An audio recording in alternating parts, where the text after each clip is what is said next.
Willkommen zum Kurs Umstieg von Windows auf Mac. Systemeinstellungen beim Mac. Mein Name ist Hanna und in diesem Kurs zeige ich Ihnen kompakt, wie Sie solche Systemeinstellungen ändern.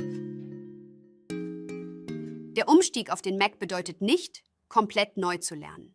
Viele Funktionen kennen Sie bereits. Sie werden auf dem Mac nur anders organisiert.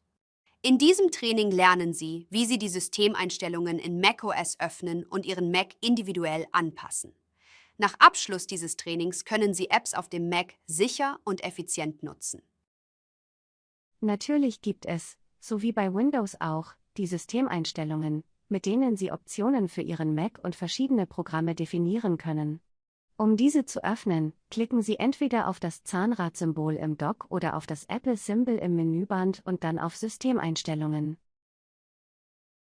In der linken Spalte des Fensters können Sie eine Überkategorie anwählen, wodurch die entsprechenden Einstellungsoptionen auf der rechten Seite des Fensters erscheinen.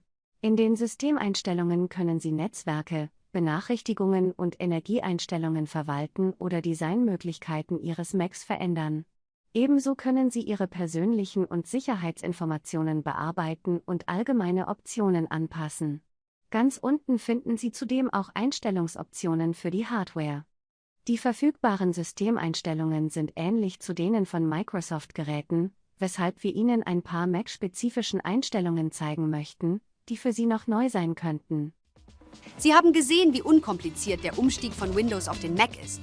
Sie haben erfahren, wo Sie die Einstellungen für macOS ändern und anpassen können. Neugierig auf den Rest? Klicken Sie jetzt auf den Link in der Beschreibung. Registrieren Sie sich und sichern Sie sich Ihren 3-tägigen kostenlosen Testzugang. Erhalten Sie weitere Informationen darüber, welche Einstellungen im macOS verfügbar sind und entdecken Sie viele weitere Videotutorials zu spannenden Themen. Wir freuen uns, Sie dabei zu begleiten.